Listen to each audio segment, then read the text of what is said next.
Hey guys, and welcome to a battle featuring heroic paperclip. What an awesome name. I believe it is indeed Geese Howard in disguise as Norsca up against Jixi here and the Lizardmen forces with a really interesting build. I'm very excited to see how this one does go. We're going to be on Languil here. And let's slow it down and go through the two forces here. So, for the Norscans, it looks like we have a Marauder Berserker Rush here coming in. With, let's see, 1, 2, 3 units of Berserkers and 2 basic Marauder Spearmen in the front line as well to try and help just waste ammunition on the enemy and pin in some of those larger threats. Berserkers can certainly chew through Saurus, Skinks, and can even go toe-to-toe okay with Temple Guard if they do indeed have support. And it looks like they have support aplenty. There's triple Marauder Hunter Javelins here. A fantastic pick, and in my opinion, a must pick in this matchup. They're good at taking down big dinosaurs, and with the help of a Shaman Sorcerer of Metal, who doesn't actually have Plague of Rust, interestingly enough, actually, does indeed have a final transmutation. But even without the Plague of Rust, these guys can also do some pretty decent damage up against the classic Temple Guard blob, which you'll see in this matchup quite often. We have the Regiment of Renowned Fimir Warriors, the Mist Stalkers, who do have Stalk and Armor Sundering as well as magical attacks, going to be rocking in as well as a bit of a reserve. We have 2 gigantic behemoths in the form of mammoths, one of which is Wolfric the Wanderer, coming in with all his nifty items and buffs, as well as a feral mammoth, which is, it actually packs a pretty heavy punch. Not the greatest leadership, but it does have a chevron on it, going to be keeping up a little bit. And in the distance, it looks like we actually have a unit of hounds as well, the Beasts of Tashnar, who are anti-large regiment of round. So, for the forces of the Lizardmen and Jixi here, here's a really interesting pick, and it is 6 units of Skink Skirmishers. Now, Skink Skirmishers rarely get picked because they're very often overlooked because they have their chameleon cousins, who are just far much better, but are a little bit more expensive. So it's going to be interesting to see how these guys do perform. And without too much range pressure normally coming from the force of Norsca, perhaps they're actually a bit more cost effective than chameleon skinks in this matchup. For the main battle line, it looks like we have Saurus Warriors dotted along the tree line here.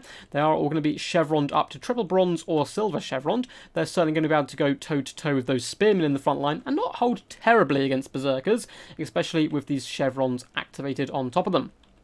We do have some Cold One Spear Riders here over on the left-hand side and one on the right-hand flank as well, good against all the large threats of the Norscans here. We also have double Bastillodon with Solar Engine. That long-range fire damage is pivotal in this matchup, can tear Frog apart, skin wolves, and put pressure on all the large entities.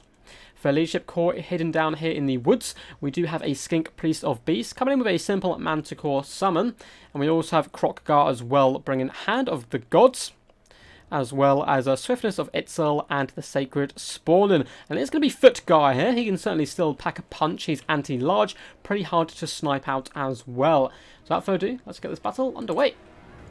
So in pop these Skink Skirmishers, and these Berserkers are going to be a perfect target for them. Berserkers only come in with 15 ammunition, so Skink Skirmishers is going to be able to pitter-patter them down quite nicely. And as you can see, these little nasty Skinks also do deploy poison, which will slow these guys down and weaken all their stats as well. They start to lag behind the rest of the formation. It looks like 3 units on either side, and they are going to be beating down the Marauder Berserkers, and taking this much damage early on is actually going to cause really big problems, because now the Saurus Warriors be able to go toe-to-toe with the Berserkers quite nicely. As you can see on this Feral Mammoth as well, when it does get hit... Oh, says my lord's under attack. We can get rid of that. This has also been poisoned. When it gets hit as well, it will also be blinded there, which is minus 30 accuracy, 24 melee attack and 24 melee defense, which is pretty huge. A lot of people don't know the Bastillodon can actually do that, and it can really help affect big battles. A lovely boat is coming down the line by Wolfric here, clobbering 2 units of Saurus Warriors here, catching both of them and doing some pretty nice work, as the Javelins do unleash their damage onto the Bastillodon with Solar Engine here.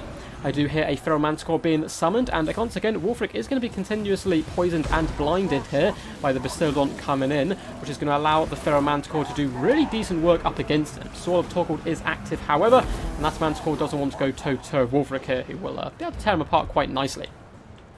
Skink Skirmishers are wrapping around the flanks at this point. The Saurus have managed to push through the injured Berserkers and get onto this Javelin back line, which is perfect for them. However, wherever the Saurus Warriors are not being supported, Berserkers are starting to fare rather well.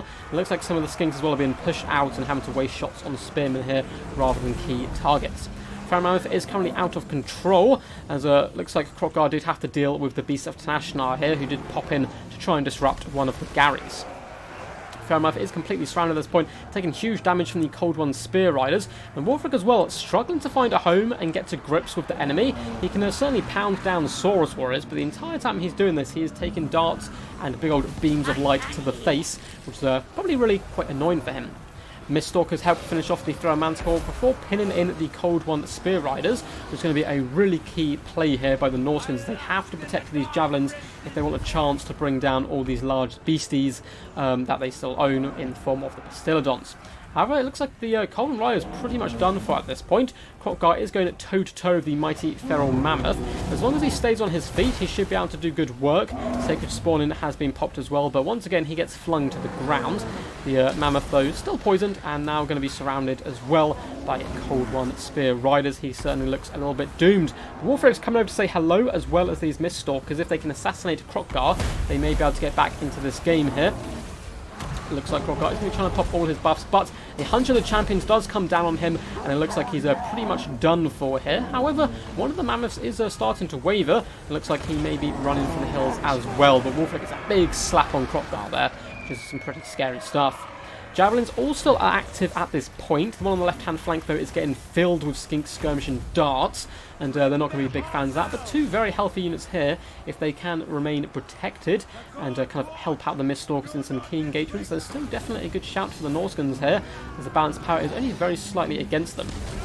Thrower Manticore is summoned here, and with the Bastillodon firing in as well on Overwatch, Wulfric certainly wants to get out of here. He's taking massive damage, but looks like the Manticore may be tied up and distracted here by the Miststalkers. Really nice play by the Norscans to save the day there, as Fight or Die was popped, going to allow those Miststalkers to butcher that Feral Manticore incredibly quickly. Feral Mammoth is being chased off here by a Skink Priest, which is rather funny, and he may rally though, but bouncing between kind of negative leadership and solid leadership here. Beasts of Tanashnar have returned, trying to surround the Bastillodon, which they probably want to bounce over here and help pin in this one with Wulfric to really try to finish it off. Skink Skirmishers all looking relatively healthy, but starting to run a little bit danger low on ammunition, at least on a couple of the units, but they still have enough for now to do some pretty effective work, as Saurus Warriors do dart back to try and clear up some of these Marauders, as the poor Bastillodon here has been isolated, one by Javelins, the other by Wulfric. Still on his striker back though, looks like it managed to actually stutter the gigantic Mammoth as a beam of light comes through from his allied Bastillodon, trying to help tear down the mighty man himself. Skink Priest is now in for a rough fight, as he is surrounded by a Shaman Sorcerer as well as the Feral Mammoth here. It looks like the Lizardmen may be done for. The majority of their forces are breaking here. Skink Skirmishers kind of the only troops holding it together. There's a few Saurus and one Bastillodon as well that maybe can pull this back. But at the same time, Wulfric is getting danger low from these pesky Skink Skirmishers who have done a really good job here. The Bastillodon is going toe-to-toe up against the Feral Mammoth here, and the Mammoth is incredibly low health. But it looks like the Bastillodon fires a shot incredibly high and wide there, signaling his intent though, and it seems enough to have driven off the Feral Mammoth there with that complete miss somehow. But Mammoth is once again running for the hills. If they can rally, perhaps this will still be a good game. It's very close overall. Balance power heavily in favour of Norsca now though, but if Wulfric can rally, I think he probably wants to stay relatively away from the action and maybe just drop in a boat or two. Skink Skirmishers here, trying to rescue the Bastillodon by surrounding the Shaman Sorcerer. Wouldn't be the worst effort in the world. Skink Skirmishers are now going to be unloading all their shots into these Miststalkers, as more Javelins running low on ammunition. Need to try and focus down Gary here. The Bastillodon is probably the best bet. And honestly, if the Skink Skirmishers are shooting these guys, at least they're not shooting the Miststalkers, so it's probably not the worst idea in the world. Over in the distance, it looks like Bastillodon may be forced off here, although the Skink Skirmishers do pin in the Shaman Sorcerer here, so maybe there is a chance for him to return and redeem himself here. In the trees, it looks like the beasts have rallied. Wulfric, though, is going to be gone for good by the looks of it, and the Javelins are now just being absolutely pelted from all angles, running incredibly low on ammunition, but balance power still heavily in the Norscans' favour here, as the Miststalkers do drive into the forest. Not really where they want to be fighting, unless these guys have like Forest Strike or something. I don't believe they do.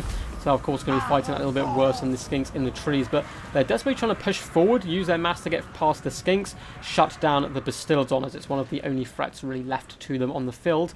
Mortar Hunters though are being forced off here, and the Lizardmen scrapping this one back, and it looks like the Bastildon did in fact rally on the edge here and terrify off the Beast of Tashnar as well, so good work by him.